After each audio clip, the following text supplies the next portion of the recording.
Hello. ആ Thomas, എപ്പോൾ എത്തി? ജോയിൻ ചെയ്തോ? എവിടെ? സിറ്റി ട്രാഫിക് ഓഫീസ്, സാറിന്റെ തൊട്ടടുത്ത ഓഫീസ്. താമസം ഭാര്യയുടെ കൂടെ, അല്ലാതെ എവിടെ പോനാ സാർ? ആ, അമ്മിണി ഇവിടെ ആണല്ലോ. അമ്മിണിയെ ഞാൻ ഇതുവരെ വിളിച്ചില്ല. അതിനുള്ള ചീത്ത കേൾക്കേണ്ടി വരും. How is Kochi sir? Kochi is very hot. Kochi പോലെ തന്നെ സുന്ദരികളായ പെൺകുട്ടികളും.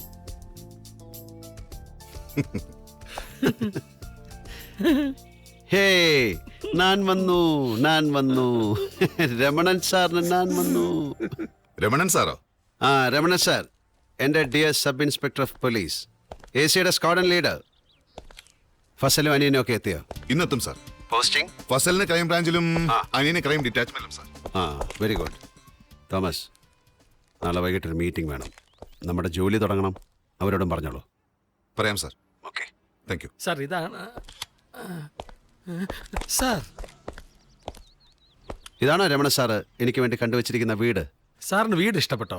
എൻ്റെ ഒരു വർഷത്തെ ശമ്പളം തികയില്ലല്ലോ. ഇതിൻ്റെ ഒരു മാസത്തെ വാടക കൊടുക്കാൻ രമണ സാറേ. വാടകയൊന്നും ഒരു പ്രശ്നമല്ല. സാറിന് വീട് ഇഷ്ടപ്പെട്ടോ? വാടക പ്രശ്നമാണ്. വീടും അതിൻ്റെ ഉടമസ്ഥനും അതെന്തുദ്ദേശിച്ചാൽ തരുന്നു, ഇതൊക്കെ പ്രശ്നമാണ്.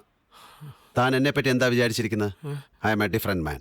സാർ, എൻ്റെ കൊക്കിൽ ഒതുങ്ങുന്ന ഒരു വീട് കിട്ടുന്നവരെ ഞാൻ പോലീസ് ക്ലബ്ബിൽ കഴിഞ്ഞോളാം. സാർ. രമണ ഇവിടെ താമസിക്കണമെന്നുണ്ടോ? ആ, വണ്ടി കയറ്. സാർ.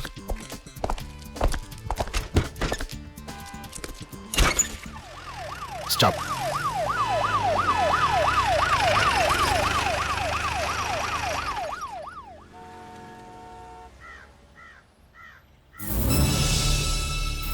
നല്ല പൗരബോധം.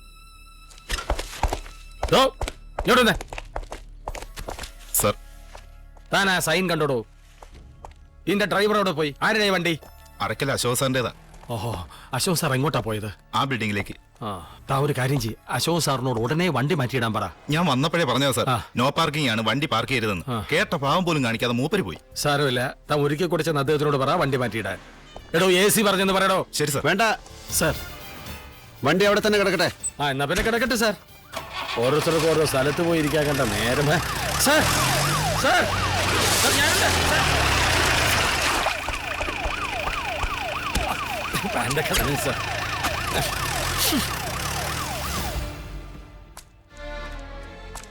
അയാൾക്ക് മനസ്സിലായി കാണുമല്ലേ? ഇനി ഫാസ്റ്റ് ആയിട്ട് മൂവ് ചെയ്തോളൂ. വണ്ടി എവിടെ? കാർ ഇവിടെ. ഇവിടെ കിടന്ന വണ്ടി എവിടെ? സാർ അത് ഇവിടെ ഇട്ടിരുന്ന വണ്ടി എവിടെയെന്ന്? സാർ അത് വണ്ടി നിർത്ത്. സാർ ഇവിടെ ഇട്ടിരുന്നേ. അശോകേട്ടാ, അശോകൻ എന്താ ഇവിടെ നിൽക്കണേ? എന്തു പറ്റി മധു? ഇവിടെ പാർക്ക് ചെയ്തിരുന്ന ഞങ്ങളുടെ കാറ് കാണാനില്ല. എവിടെയോ കാറ്? പോലീസ് കൊണ്ടുപോയി മാഡം. പോലീസോ? ആരെ കൊണ്ടുപോയത്?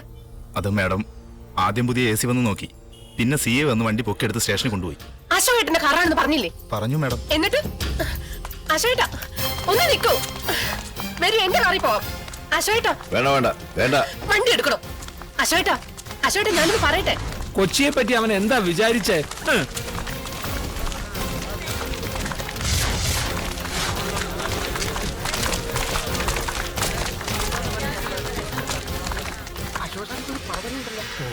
ഇനിയിപ്പോ എന്തൊക്കെ ആകുമെന്തോ.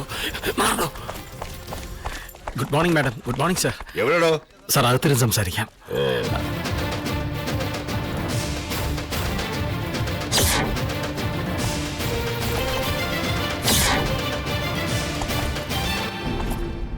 ചാർജ് എടുത്തിട്ട് 3-4 ദിവസമല്ലേ ആയുള്ളൂ. അതിനു മുമ്പ് ഷൈൻ ചെയ്യാൻ തുടങ്ങിയോ? ഈ നഗരത്തിന്റെ ഭൂമിശാസ്ത്രം അറിയാതെ ഇങ്ങോട്ട് വിട്ടാ ഇങ്ങനെയൊക്കെ ഇരിക്കും. താൻ നേരെ ആവില്ലടോ. അത് ശരിയാ. എന്റെ MLA ഇങ്ങനെ ചെറിയ കാര്യം വലുതാക്കുന്നോ? AC പുതിയ ആളായതുകൊണ്ട് പറ്റിപ്പോയതാ. സാർ അത് കൈയോടെ അവിടെ തന്നെ കൊണ്ടുവന്ന് ഇട്ടേക്ക്. ആളറിയാതെ കാറ് കെട്ടിവലിച്ചോണ്ട് പോന്നു. ക്ഷമിക്കണം മാഡം, ആളറിഞ്ഞിട്ട് തന്നെ വണ്ടി ഇങ്ങോട്ട് കെട്ടി വലിച്ചോണ്ട് വന്ന്, അല്ലാതെ അബദ്ധം പറ്റിയതൊന്നുമല്ല. നഗരത്തിലെ VVIP ബോധപൂർവ്വം ഒരു തെറ്റ് ചെയ്തപ്പോ നിയമത്തിന്റെ വഴിക്ക് നീങ്ങി, അത്രേ ഉള്ളൂ. നിയമത്തിന് നീങ്ങാൻ പല വഴികളുമുണ്ട്. 19 ലക്ഷം വിലയുള്ള കാറിനെ കൂതറ കക്കൂസ് വണ്ടി ഉപയോഗിച്ച് അല്ല കെട്ടി വലിക്കേണ്ടത്. ഉടമസ്ഥൻ ഞാനാണെന്ന് അറിഞ്ഞുകൊണ്ട് മനഃപൂർവ്വം എന്നെ തരം താഴ്ത്താനും അവമാനിക്കാനും വേണ്ടി ചെയ്താണ് ഇയാൾ. സാർ, അങ്ങനല്ല. എന്ത് യോഗ്യതയുണ്ട് ഇയാൾക്ക് ഇതുപോലൊരു കാറ് കെട്ടിവലിച്ചു കൊണ്ടുവരാൻ? ഇല്ല മാഡം, ഒരു യോഗ്യതയുമില്ല. സമ്മതിച്ചു.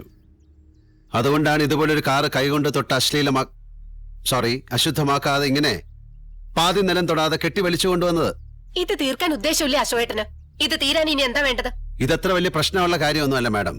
50 ലക്ഷം രൂപ വില മതിക്കുന്ന ഈ കാറിന് ഞാൻ ഇപ്പോൾ ഇട്ടിരിക്കുന്ന വില 50 രൂപയാണ്. Just 50 rupees. ആ 50 രൂപ പിഴ അടച്ച് ഈ കാർ എടുത്തോണ്ട് പോയിക്കോട്ടെ അല്ലേ തോമസ്? അതെ സാർ, ട്രാഫിക് റൂൾ തെറ്റിച്ചൊരു പിഴ. പണം അടച്ച് റെസിറ്റും കൊടുത്ത് പറഞ്ഞുവിട്. ചില്ലി കാശ് നടക്കില്ല.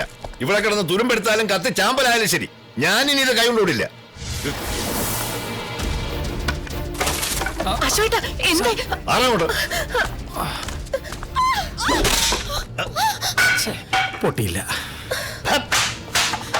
ഈ ഉണക്ക കമ്പൗണ്ട് അടിച്ചാലൊന്നും സായിപ്പിന്റെ ഗ്ലാസ് പൊട്ടില്ല. ഇത് വെച്ച് ഇതുപോലെ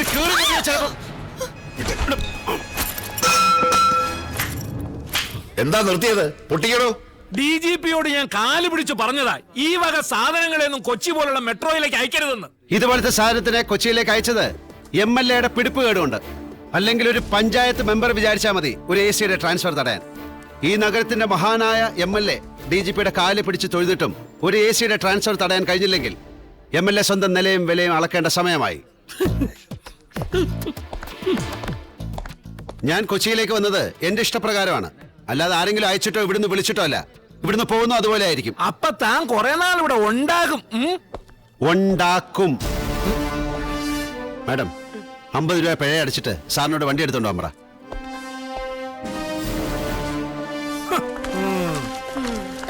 അശോട്ടാ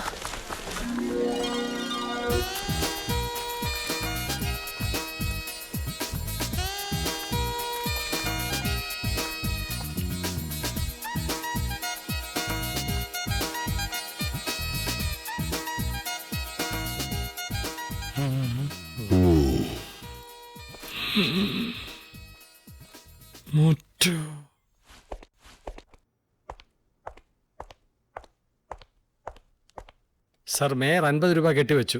വണ്ടി വിട്ടുകൊടുക്കാമോ സാർ? ടാറ്റ കാണിക്കുന്നത് ഞാൻ കണ്ടു. കണ്ട ഞാൻ വന്നു രമണൻ സാറിന് ഞാൻ വന്നു. എല്ലാ യുദ്ധത്തിന്റെ അവസാനത്തിലും ഒരു സന്ധിയും സമാധാനമൊക്കെ ഉണ്ടാവാറുണ്ട്. ഈ യുദ്ധത്തിന്റെ അവസാനത്തിൽ സന്ധിയുമില്ല, സമാധാനവുമില്ല. ഇത് കഥ വേറെയാണ് രമണൻ സാറേ. അപ്പൊ ടാറ്റ കാണിച്ചത് ടാറ്റ എന്നല്ല, പിന്നെ വാ വാ എന്നല്ല ഞാൻ കാണിച്ചത്. ശരി സാർ. ഓ, ഈ ചേട്ടനെ ഒരു പിടിയും കിട്ടുന്നില്ല. മുറ്റ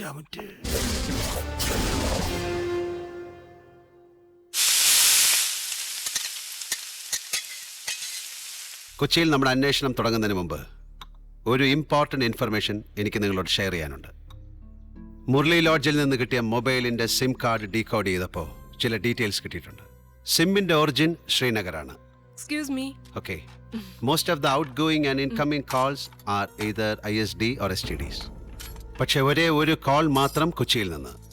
just on call, one incoming call from 0484-257-9393 എന്ന BSNL ലാൻഡ് ഫോണിൽ നിന്ന്. ആ ലാൻഡ് ഫോണിന്റെ ഉടമസ്ഥൻ വൺ ഇസ മുഹമ്മദ് ഹാജി. ആ പേര് വളരെ പോപ്പുലർ ആണല്ലോ. Yes Fazal, he is very popular, he is very influential and he is very powerful. അയാളെ ഒന്ന് ചോദ്യം ചെയ്താലോ? എന്തിന്? അയാൾക്കും ടെററിസ്റ്റുകൾക്കും തമ്മിൽ എന്ത് ബന്ധം? ബന്ധമുണ്ടെന്ന് ആര് പറഞ്ഞു? സമുദായ നേതാവും പ്രമാണിയുമായ അയാളുടെ വീട്ടിൽ പ്രതിദിനം അനവധി പേർ വന്നു പോകുന്നുണ്ടായിരിക്കാം. അവരിൽ ആരെങ്കിലും ഒരാൾ ഈ ഹാജിയുടെ ഫോൺ ഉപയോഗിച്ചതാണെങ്കിൽ, ഇത് ഞാൻ പറയുന്നതല്ല, അയാൾ അങ്ങനെ ഒരു ഡിഫൻസ് കൊണ്ടുവന്നാൽ വി ഹാവ് നോ ആൻസർ. ആദ്യമായിട്ടാണ് ഇസ മുഹമ്മദ് ഹാജി എന്ന പേര് നമ്മൾ കേൾക്കുന്നത്. തുടർന്നുള്ള അന്വേഷണത്തിനിടയിൽ ആ പേര് വീണ്ടും കേൾക്കാനിടയായാൽ no doubt we will book him. ചില വിവരങ്ങളുടെ അടിസ്ഥാനത്തിൽ നമ്മൾ കൊച്ചിയിലെത്തി. ഇനി അങ്ങോട്ടുള്ള അന്വേഷണം? I have a plan. നിരോധിക്കപ്പെട്ട മതമൗലികവാദ സംഘടനകളിലും തീവ്രവാദ സംഘടനകളിലും പണ്ട് ആക്റ്റീവായിരുന്നവരുടെ വിവരങ്ങൾ ശേഖരിക്കണം, എസ്പെഷ്യലി യൂത്ത്സ്. ഇങ്ങനെയുള്ളവർക്ക് വേണ്ടി സമീപകാലത്തോ പണ്ടോ ജാമ്യം നിന്നവർ, കേസ് വാദിച്ച വക്കീലന്മാർ, അവരെ ജയിലിൽ പോയി സന്ദർശിച്ചവർ, അവരുടെ വിവരങ്ങളും ശേഖരിക്കണം. അല്പം ബുദ്ധിമുട്ടാണ്, എങ്കിലും ശേഖരിക്കാം സാർ. അതുപോലെ അടുത്ത കാലത്ത് നടന്ന വാഹന കച്ചവടങ്ങൾ, എസ്പെഷ്യലി ഓൾഡ് മോഡൽ കാറുകൾ, വാനുകൾ, ആ വിവരങ്ങളും ലഭ്യമാക്കണം. ഒരു കാർ ബോംബ് അല്ലെങ്കിൽ van bomb? Yes, let us not spare anything. അവസാനമായി, നഗരത്തിൽ നിന്ന് അല്പം മാറി അടുത്ത കാലത്ത് ആരെങ്കിലും ഒറ്റപ്പെട്ട വീട് ഏതെങ്കിലും വാടകയ്ക്ക് എടുത്തിട്ടുണ്ടോ അല്ലെങ്കിൽ വിലയ്ക്ക് വാങ്ങിയിട്ടുണ്ടോ? അതും അന്വേഷണത്തിൽ വരണം.